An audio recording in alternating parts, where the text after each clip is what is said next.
So, good day everyone. So, today we will present to you our laboratory number 2 entitled Variation in Forestry, Population of Acacia Mangue at Barangay Lemon, Butuan City, Agusan del Norte.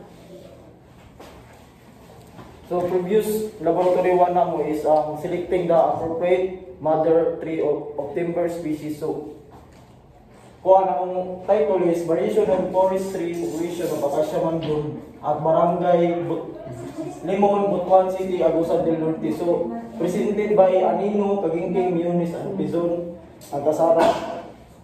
So, outline, introduction, location of the study, materials and methods, result and discussion, and conclusion. So, among kuan is same species but different trees siya kay mao man among kuan sa laboratory to kanang focus. So, next.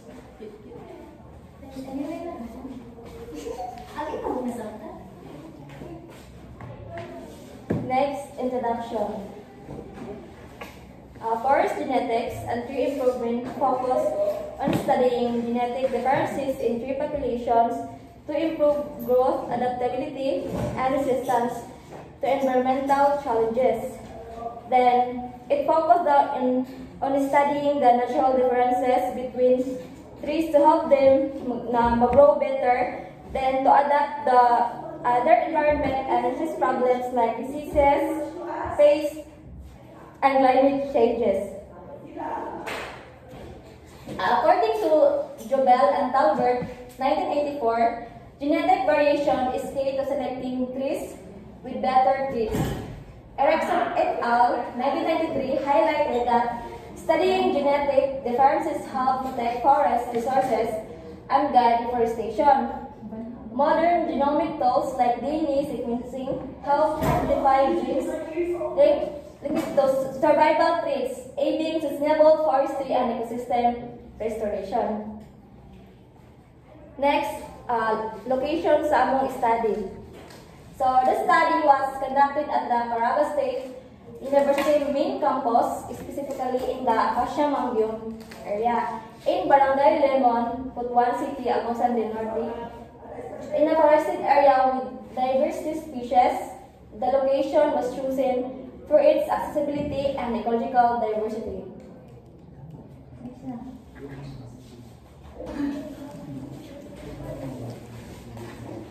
For the next is the materials and methods. The materials is GPS devices, tape measure producers, psychrometer used to measure relative humidity and temperature, lux meter, soil penetrometer, soil pH and moisture, plastic bags for sample collection, and notebooks and pens.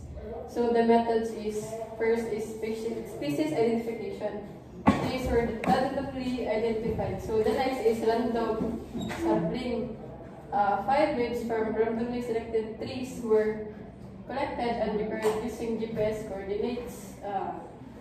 The measurements, tree height and diameter at various height were measured, left length and width were recorded for 5 leaves from each tree.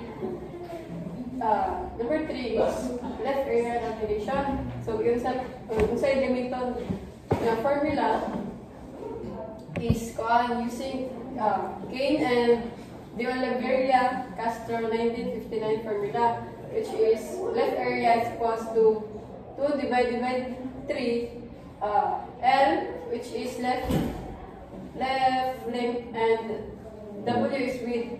So, where L is full length of the leaf and the W is width of the leaf at its widest portion.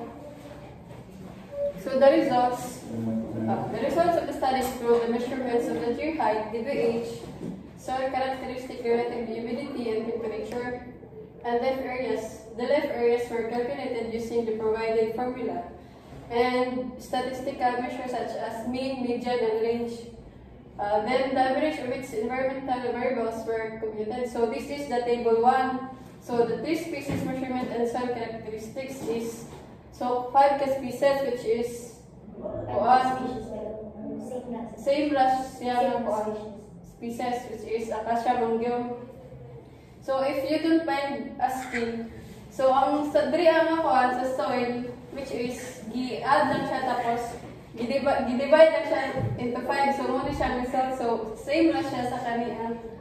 So muna siya ang yung mga average siya sa mga results table. So sa table number 2, relative humidity and temperature. So ang relative humidity kay 85.4%, tapos ang temperature kay 28.3 degrees Celsius. Yan sa table 3 kay left area measurements. Ang pagkuha sa mean kay gi-add tanan tapos i-divided sa 5, tapos ang sa median kay kuan minimum minus maximum, and ang sa range kay ang dako ug ang gamay gi minus. Then mo ni siya ang sa 3 number 1 31.01.8, tapos sa median 31.17, tapos sa range 3.85.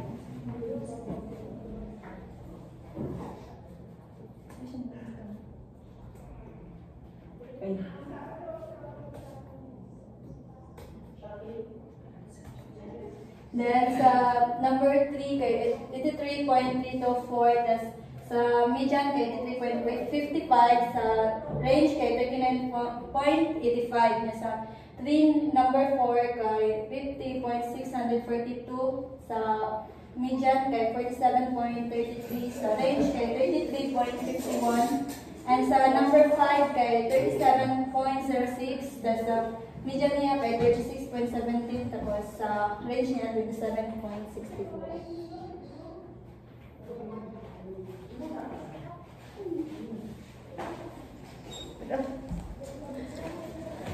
So, sa table 4 is the correlation between the average of left area and lax meter. So, 5 ka punuan ang among gikuhaan niya, pero same species lang same siya. So, ang left area average sa number 1 nga punuan is 31.018. Then, ang number 2 is 54.962. Number 3 is 83.324. Number 4 is 50.642. Number 5 is 36.06. So, amo ang light intensity sa matag 3 species is 185.9, 190.27, 185.4, 188.32, 185.2. So, ang correlation namo is nagamit niya ng Excel, which is, ang result namo is negative 0.43517. So, the table shows the correlation between the left area and the light intensity for the 5 trees of the same species, indicating how left size might relate to light exposure. So nag-negative man ang among result sa correlation. So, ang ibig sabihin ani is negative correlation value nga ang left area nga mo increase, possible nga ang tendency ani sa light intensity is mo decrease. So, mo na ang correlation mo, na ang result sa mong correlation is negative. So, stop sa